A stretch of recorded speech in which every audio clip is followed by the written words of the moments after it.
being here. Um, Again, coming off a Friday night's game, having an extra day, we were able to use Sunday a little bit more effectively, a little bit more productive than usual. Had practice yesterday, and it seemed to go really, really well with the guys that we were missing for this past game. So we feel like we'll have those guys back. Alex Forsyth should be back at full strength. Was almost back last game, last second. We had to pull him because he wasn't quite ready. Mace Funa is a full go. Questions I had on DJ James. DJ James is also full go. I know he got a little bit dinged up during the game, but he is good. And I believe the other question I have was on Trey Benson. But Trey is healthy. Trey's ready to go, and he'll be in the rotation. So that being said, questions, please.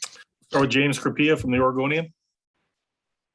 Mario, I realize if you guys had the answer to this, you'd be getting it. But how do you get the fourth quarter from Anthony, which has been almost off the charts? How do you get that performance on a more consistent basis over the course of a game? Sure. Well, we got to get it from our entire team, really. It seems like when our backs are against the walls, when our best comes out, there was a lot of positive stuff in the fourth quarter. Certainly the completion percentage. Never really had many third downs, if any, in the third quarter. I'm not sure. I think it was just a first and second down type of game. So that's what we got to do. Certainly there's positives in the design quarterback runs. There's positives in the completion percentages. We have to work on being better on our third down game, particularly when it's certain medium to long. We have to get a little bit better in our RPO decision making. So there's some bright spots and some good play and some other areas to work on. And I think collectively as an offense, all of us improving at those things could make us a much better offense and a much more productive offense. Eric Scopel, 247 Sports. Coach, just the impressions of how the offense and I guess the communication from Joe Down worked and how he was in the booth. And is that the long-term plan for him to be up there? And I guess just impressions of having him back on Saturday or Friday, I should say. Yeah, we're getting back in spurts last week, and then towards the end of the week, a little bit more as we have to balance it. We have to obviously have him, doing what he does, and at the same time, making sure that he continues to get healthier. What he went through is certainly something that's pretty trying and pretty taxing on the body. So that's what we're balancing. I know we don't disclose all that information. He is improving, and he's improving daily, and him being in the box means that, of course, Coach Master, you probably saw him on the field. Coach McClendon as well. We do have our eyes for everything upstairs, the run game, the pass game, protections, line of scrimmage, special teams, defense, all that stuff. So it worked out well. We just exchanged direct communication with the quarterback, with Coach McClendon working with those guys.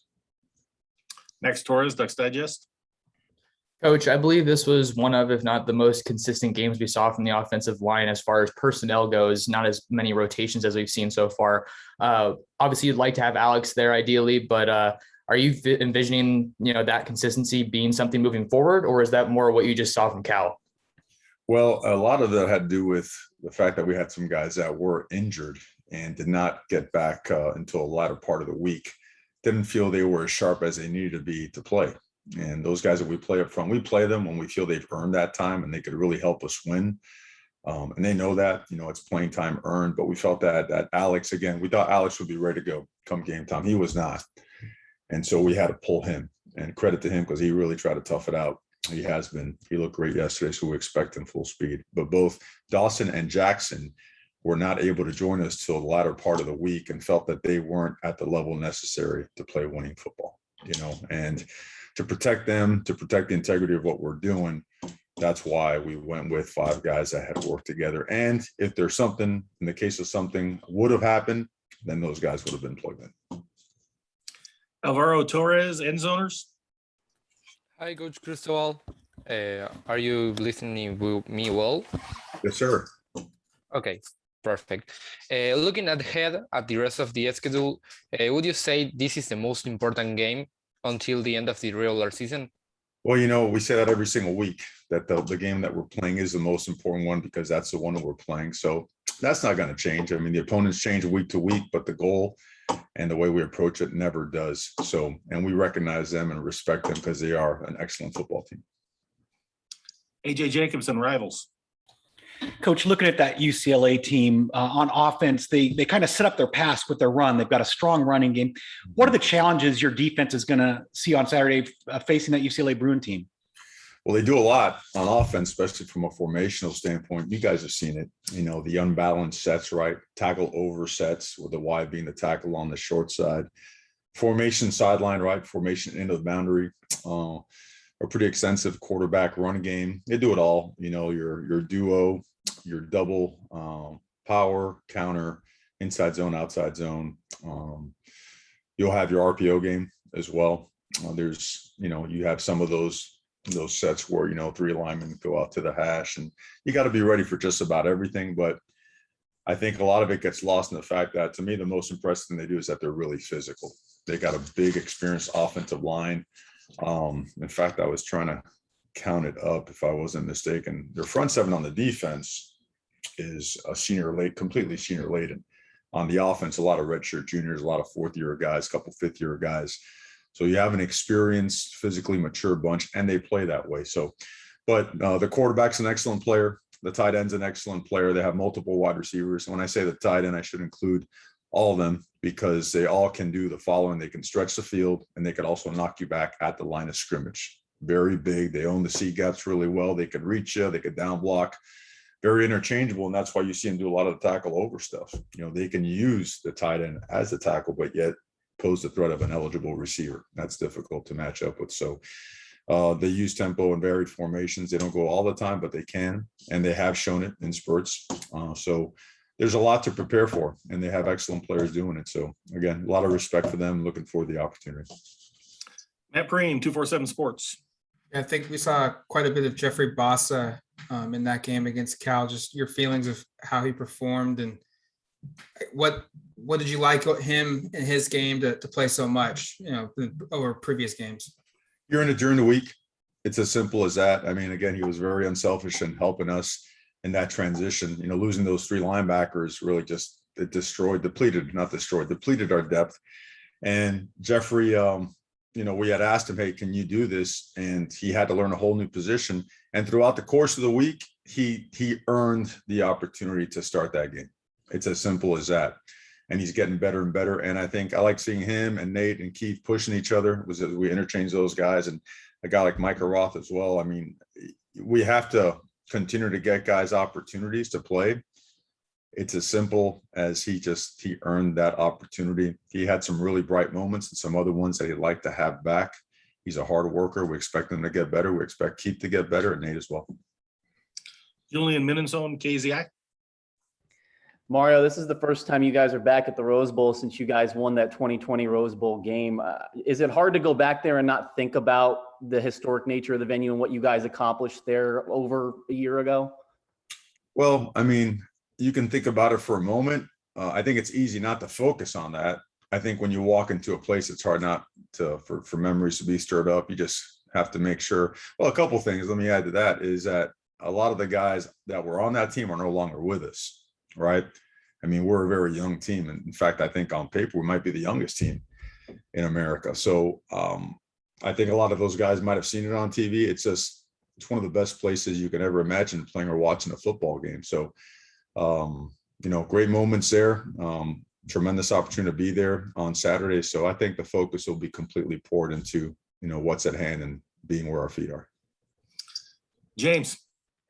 You've always spoken highly of Travis, Mario, and going back and looking at the film even of his performance, which statistically was his best of his career.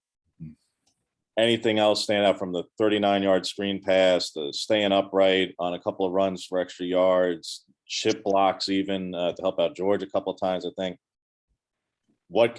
Basically, did he do anything that you either hadn't seen or were even surprised by or pleasantly surprised by in reviewing film, because that looked like one of his best all-around performances? He just kept coming, he just kept coming, did whatever was asked of him, did it at a high level, making guys miss and breaking tackles. He just kept churning those feet, driving those knees, and was able to get a lot of extra yardage. And I think that gets lost a lot of times when you watch a football game and you say, okay, it was 2nd and 4, but it really should have been 2nd and 8. He found a way to drive through, put another foot in the ground, plant a hand, and lunge forward for 4 more yards.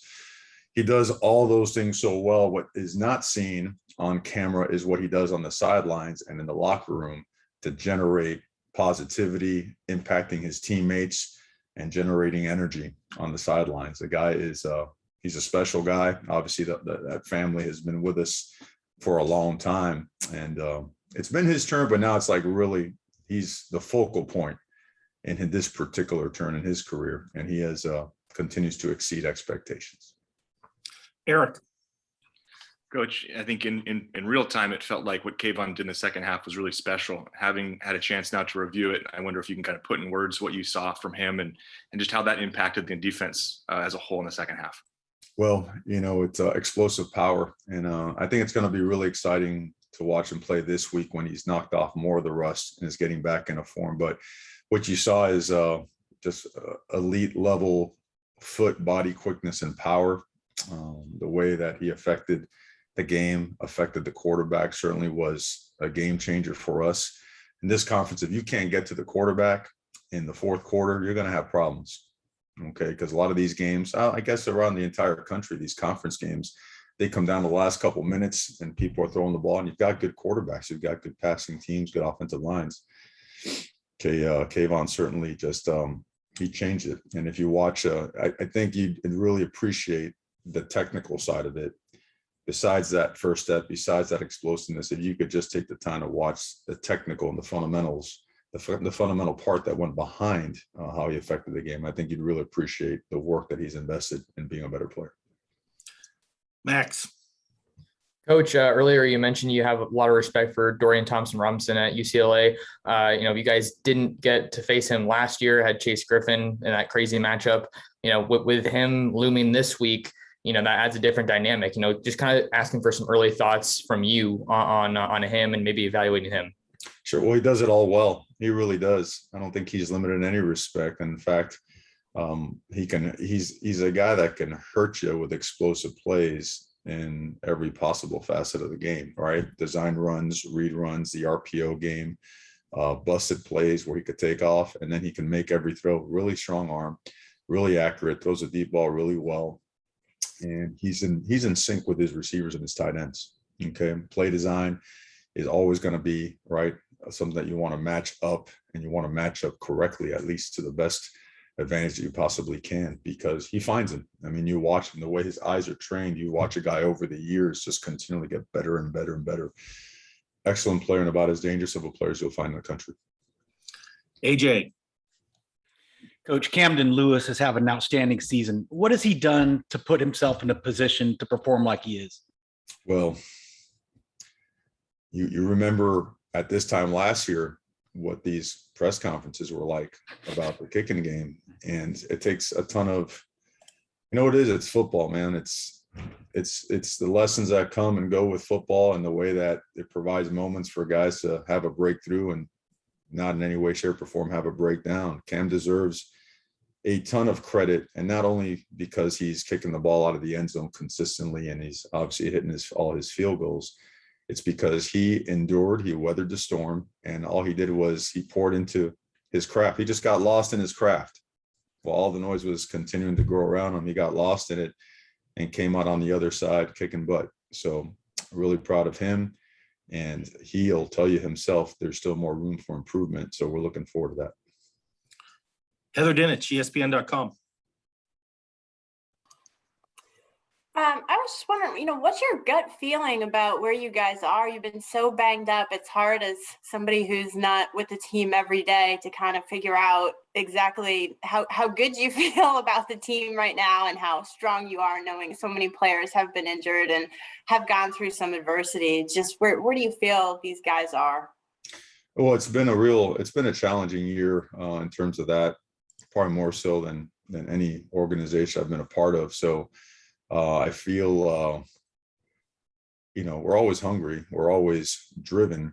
We don't get frustrated or whatnot. You just mixing pieces on a consistent basis. So I don't know if that's, an oxymoron, but mixing pieces on a consistent basis, you're not getting the consistency of guys playing side by side with each other. But you have to. and we have to get them there as coaches. That's the bottom line. There's no magical portal. There's no extra help is going to fall out of the sky, and we recognize that. So, and we've had moments where it's worked out really well, and other ones where it's like, whoa, that doesn't look like us, and we understand that. So, kind of like we're just referring to Cam, we pour ourselves and get lost in the work of trying to find ways to put it all together, so we can achieve the type of productivity that we had in moments early in the year, and sometimes throughout the course of the last 4 and 5 games. So. But that being said, I feel that, getting Mace Funa back is certainly a big boost. Getting Kayvon back is certainly a tremendous boost, because now, and then Braden Swinson, he was out as well. So you're looking at, then Trevin was banged up and in and out for a while. So you're too deep at the edge position, and 3 or 4 too deep inside linebackers were missing a significant amount of time. And I feel like at least in a good amount of those positions, we're starting to get more consistency. Losing Bennett really hurt, but Jamal's back and he's playing really well. Great play from Barone. Steve is stepping up. Brian Addison's a guy we expect to come and do some really good things for us in the coming week. So I feel like we got a lot of momentum in terms of the roster getting healthy going into this game. So we're excited yesterday's practice. We're excited for practice tomorrow. Tony Siracusa, last word on college football. Tony, you're muted. There you go. Sorry, Coach. I know you talked about Dorian Thompson-Robinson's ability to run, but what are your thoughts on UCLA's running backs, where they go too deep with Britton Brown and with Zach Charbonnet? What have you seen from them and their ability after they put up about 260 yards against Washington the other day?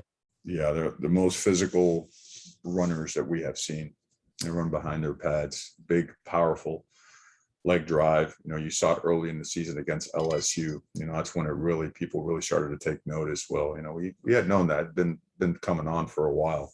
So just really, really impressive. You've got to get your defenders to the ball carriers, because they typically don't go down on first contact. They're much an operation of contact plus 2, plus 3 yards. Time for 2 more. Matt. Is there any correlation when Kayvon's available to play and Swinson's now healthy that your corners and your DBs are able to press and play a little tighter coverage? It seemed like in the second half against Cal, you guys were much more aggressive or closer to the line of scrimmage than previous games.